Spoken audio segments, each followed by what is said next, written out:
दुनिया भर से सनातन धर्म की सारी खबरों से रहना चाहते हैं अपडेट, तो सब्सक्राइब करें द साइंटिफिक हिंदू को। 2025 में कैसा होने वाला है दुनिया के तमाम धर्मों का भविष्य। भारत में एक धर्म और दूसरा मजहब, इनका भविष्य क्या होने वाला है? क्या होने वाला है भारत में हिंदूवादी विचारधारा का, और क्या होने वाला है भारत में इस्लामिक विचारधारा का? आखिर क्यों कहा यह जा रहा है कि 2025 इस्लाम के लिए बहुत ही अधिक संकट उत्पन्न करने वाला है? आखिर 2025 की वह भविष्यवाणी कौन सी है जो कि डरा रही है मुस्लिमों को, और वह भविष्यवाणी कौन सी है जिससे हिंदू काफी ज्यादा खुश हैं? वर्तमान समय को देखते हुए 2025 कैसा होने वाला है, आज का यह वीडियो आपको ये सब बताएगा। आज के इस वीडियो में हम जानेंगे कि पूरी दुनिया में ये क्यों कहा जा रहा है कि 2025 इस्लाम के लिए अच्छा नहीं है। क्या शुरू होने वाला है इस्लाम धर्म का अंत? क्या फिर से लहराने वाली है सनातन धर्म की पताका? क्या वाकई में इस्लामिक देशों से मुस्लिमों की जनसंख्या कम पड़ रही है? और किस तरह से इस्कॉन जैसी संस्थाएं अब खाड़ी देशों में दस्तक दे चुकी हैं? क्यों अरब देश के कट्टरपंथी भयभीत हो गए हैं? आज का यह वीडियो बहुत ज्यादा महत्वपूर्ण होने वाला है। हम सभी देख रहे हैं किस तरह से भारत में हिंदूवादी विचारधाराएं काफी तेजी से फैल रही हैं। फिर चाहे वह धीरेन्द्र कृष्ण शास्त्री जी के एक आवाज पर सड़कों पर लाखों लोग उतर जाना हो, या फिर हिंदू अब यह ठान चुके हैं कि एक नहीं दो नहीं बल्कि 40,000 मंदिरों को वह मुक्त कराएंगे। अहिंसा परमो धर्म की बात करने वाला सनातन धर्म आज भी कलयुग के इस दौर में डिगा नहीं है। वह आज भी अहिंसा परमो धर्म का पताका लिए हुए कोर्ट में जा रहा है सबूतों के साथ, और अदालतें मजबूर हैं उन मस्जिदों का सर्वे कराने के लिए जिनकी नींव हिंदू मंदिरों पर बनी है। नींव तो छोड़िए, छत भी हिंदू मंदिरों पर बनी है। पूरी दुनिया से आखिर मुस्लिम क्यों निकाले जा रहे हैं? क्यों आखिर कुछ ऐसा हो रहा है जो कि अविश्वसनीय है? शुरू करते हैं आज का यह वीडियो। सब कुछ जानेंगे आज के इस वीडियो में, बने रहिएगा वीडियो के अंत तक। मेरा नाम है धीरेन्द्र और आप देख रहे हैं द साइंटिफिक हिंदू। दोस्तों, सबसे पहले हम इस्लाम धर्म के भविष्य की बात करते हैं, और वह भी सिर्फ हमारे आस पड़ोस जो कुछ हो रहा है उसको लेकर के, क्योंकि दूर जाएं उससे पहले पास में जाना बेहद जरूरी है। दोस्तों, अगर रिपोर्ट की बात करें तो बीते 10 सालों के अंदर ही भारत में इस्लाम छोड़ने वालों की जनसंख्या करीब 15% बढ़ी है। यानी इतनी ज्यादा तेजी गति से लोग इस्लाम को छोड़कर सनातन धर्म अपना रहे हैं। ये बात इस ओर इशारा कर रही है कि भारत में जो मुस्लिम है वह सनातन की ओर भी आकर्षित हो रहे हैं। दूसरा जो सबसे बड़ा फैक्टर है वो है राम मंदिर। राम मंदिर को हिंदुओं ने लड़कर हासिल किया, और तभी से एक ऐसी मुहिम शुरू हो गई जिसने हिंदुओं को यह विश्वास दिलाया कि भले ही हमें सैकड़ों साल लग जाएं, दशकों लग जाएं, लेकिन हम कानून के रास्ते भी अपने हक को ले सकते हैं, अपना अधिकार पा सकते हैं। इसीलिए अब आपने देखा है कि संभल मस्जिद का सर्वे किया जा रहा है, कुतुब मीनार के सर्वे की बात की जा रही है, अजमेर शरीफ दरगाह का भी अब सर्वे होगा। मध्य प्रदेश, धार, राजस्थान, उत्तर प्रदेश, काशी, मथुरा, इन सारी जगहों पर सर्वे होना बाकी है, और कहीं कहीं तो सर्वे हो भी चुका है। ये बात हिंदुओं के बढ़ते हुए आत्मविश्वास को दिखा रही है। वहीं सर्वे से भी डरने वाला एक मजहब जिस तरह से उत्पात मचा रहा है, ये इस ओर इशारा कर रहा है ये कहीं ना कहीं सच तो छिपा ही रहे हैं। इसके अलावा पाकिस्तान में हम देख रहे हैं कि शिया सुन्नियों के बीच में युद्ध चल रहा है। अब तक सैकड़ों लोग मारे जा चुके हैं। सेना, शिया, सुन्नी और अहमदियाओं के बीच में जबरदस्त संघर्ष चल रहा है। नास्त्रेदमस की वह भविष्यवाणी भी सच होती दिख रही है, जिसमें उन्होंने कहा था कि एक समय आएगा चांद पर आधारित धर्म के लोग एक दूसरे में ही लड़ने लगेंगे और यह एक दूसरे को ही खत्म कर देंगे।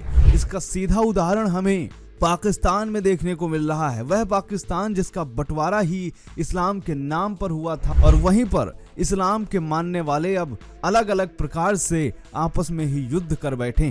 शिया सुन्नियों की मस्जिद तोड़ रहा है, सुन्नी शियाओं की मस्जिद तोड़ रहे हैं, और जब ये एक दूसरे से लड़कर थक जाते हैं तो सोचते हैं चलो अब अहमदियाओं की मस्जिद तोड़ते हैं, और ये उस पर लगातार काम कर रहे हैं। इसके अलावा सऊदी अरब जो कि इस्लाम का सबसे बड़ा गढ़ है, वहां पर हम देख रहे हैं कि अब तक सैकड़ों इस्लामिक साइट्स तोड़ी जा चुकी हैं, पब, क्लब, होटल्स बना दिए गए हैं, मोहम्मद साहब से जुड़े हुए तमाम स्थलों को नष्ट किया जा चुका है। सऊदी सरकार ने लाउड स्पीकर बंद करा दिए हैं, मौलानाओं के तकरीर पर रोक लगा दी है। दुनिया भर से लोग मॉडल बुलाए जा रहे हैं ताकि वो बता सकें कि अब सऊदी अरब उतना कट्टर नहीं है। दरअसल सऊदी अरब ये नहीं चाहता कि हम भी आपस में लड़ने लगे, इसलिए वो चाह रहा है कि हम क्यों ना इस्लाम को ही धीरे धीरे खत्म कर दें और एक उदारवादी विचारधारा की ओर सऊदी अरब बढ़ रहा है। सऊदी अरब के बारे में तो हम विस्तृत वीडियो बना चुके हैं, आप नीचे डिस्क्रिप्शन में लिंक है, जाकर देखिएगा। अब आगे आते हैं ईरान पर। हम देख रहे हैं किस कदर ईरान और इराक में जो लड़कियां हैं वो अब इस्लाम से ऊब चुकी हैं। वो खुलेआम विरोध कर रही हैं बुर्का का, हिजाब का, और ये तस्वीरें भी पिछले दिनों ही वायरल हुई थी। इसके बारे में तो आप सभी को पता ही होगा। इसके अलावा एक रिपोर्ट सामने आई है, प्यू रिसर्च सेंटर की रिपोर्ट। प्यू रिसर्च सेंटर ने बताया है कि हर साल अमेरिका में ही लगभग 1 लाख से ज्यादा लोग आधिकारिक तौर पर इस्लाम छोड़ दे रहे हैं। वही अमेरिका जहां कोई शरिया कानून नहीं है। इस रिपोर्ट में बताया गया है कि पूरी दुनिया में तेजी से इस्लामिक लोग एक्स मुस्लिम बनते चले जा रहे हैं। 2016 में इस पर एक डॉक्यूमेंट्री भी बनी थी जिसका नाम था इस्लाम्स नॉन बिलीवर्स।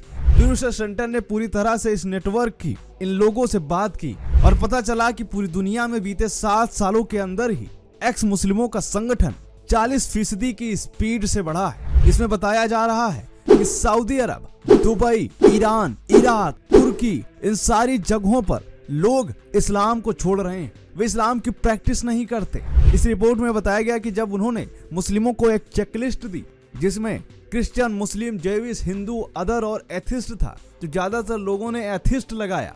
और ये अरब देशों का डेटा है दोस्तों। यूनिवर्सिटी ऑफ मिशिगन के एक सर्वे में बताया गया कि इराक, ट्यूनेशिया और मोरक्को जैसे देशों में ज्यादातर लोग इस्लाम को छोड़कर नास्तिक बनते जा रहे हैं। मुस्लिम बहुल देशों में इस्लाम छोड़ने पर मौत तक की सजा है। इस वजह से लोग सीधे सीधे तौर पर ये नहीं कह रहे कि हम इस्लाम को छोड़ चुके हैं, लेकिन एक सर्वे किया गया लेबनान में जिसमें 43% लोगों ने कहा कि वे अब इस्लाम की प्रैक्टिस नहीं करते और न ही करना चाहते हैं। ध्यान दीजिए, ये आबादी 43% की है, यानी 100 में से 43 लोग ऐसे हैं जो इस्लाम की प्रैक्टिस नहीं करते। चलिए अब कुछ और पहलुओं पर भी नजर डाल लेते हैं। दोस्तों, एक और भविष्यवाणी पर हमें ध्यान देना होगा। नास्तिकदमस ने एक भविष्यवाणी भी की है जो कि है कि तबाह कर देंगे पुस्तकालयों को बर्बर लोग। एक समय ऐसा आएगा कि जब बेपढ़े लोग पढ़े लिखों की सभ्यता को तबाह कर देंगे, पुस्तकें वगैरह फूंक डालेंगे। ऐसा दुर्लभ ज्ञान नष्ट कर दिया जाएगा जिसका अधिकांश भाग वापस नहीं पाया जा सकेगा। ये भविष्यवाणी नास्तिकदमस ने की थी, जिसको कई लोग नालंदा से जोड़ते हैं। लेकिन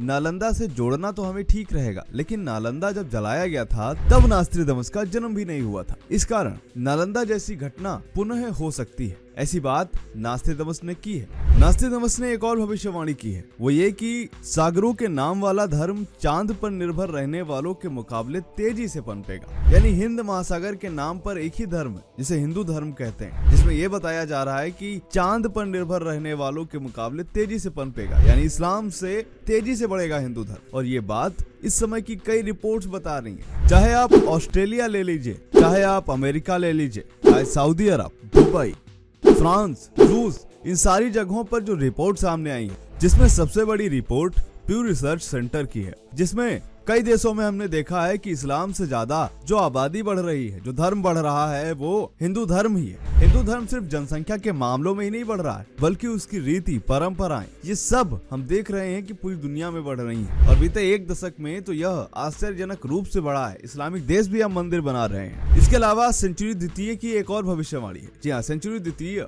नास्तिकदमस की ही पुस्तक है। उसमें लिखा है, बंद आंखें एक पुरातात्विक उन्माद को देखेंगी। ईश्वरीय एकांत के वस्त्र उतारने की चेष्टा का एक शासक कठोरता से दमन करेगा और भीड़ के जुनून द्वारा मंदिर पर बलपूर्वक कब्जे की सजा देगा। ये भविष्यवाणी हमें 1990 में जन्मभूमि पर बने ढांचे के गर्भगृह में हिंदुओं के स्थान पर कब्जे की याद दिलाती है।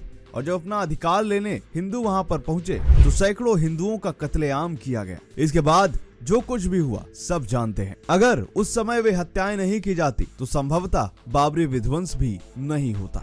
एक और भविष्यवाणी है, वो ये कि सांप्रदायिकता और शत्रुता के एक लंबे दौर के बाद सभी धर्म और जातियां एक ही विचारधारा को मानने लगेंगी। इसके अलावा एक नेता की भविष्यवाणी भी नास्तिकदमस करते हैं। वो ये कि 3 ओर घिरे समुद्र क्षेत्र में वह जन्म लेगा जो बृहस्पतिवार को अपना अवकाश दिवस घोषित करेगा। उसकी प्रशंसा, प्रसिद्धि, सत्ता और शक्ति बढ़ती जाएगी। भूमि और समुद्र में उस जैसा कोई भी शक्तिशाली नहीं होगा। और हम सभी जानते हैं कि 3 ओर समुद्र से तो भारत ही घिरा है और भारत में गुरुवार एक ऐसा दिन है जिसको सभी धर्म के लोग समान रूप से देखते हैं। हिंदू धर्म में तो बृहस्पतिवार को लोग व्रत रहते हैं। अब देखने वाला ये है कि अवकाश दिवस इसको कौन घोषित करेगा। आगे नास्टेडमस लिखते हैं कि 5 नदियों के प्रख्यात द्वीप राष्ट्र में एक महान राजनेता का उदय होगा। वह एक शत्रु के उन्माद को हवा के जरिए समाप्त करेगा और इस कार्रवाई में 6 लोग मारे जाएंगे। इस राजनेता का नाम वरण या शरण से हो सकता है। हमें ध्यान देना होगा कि नास्टेडमस स्पष्ट रूप से कोई भी नाम नहीं लिखते। इसमें भी कोई ना कोई रहस्य है जो कि अभी डिकोड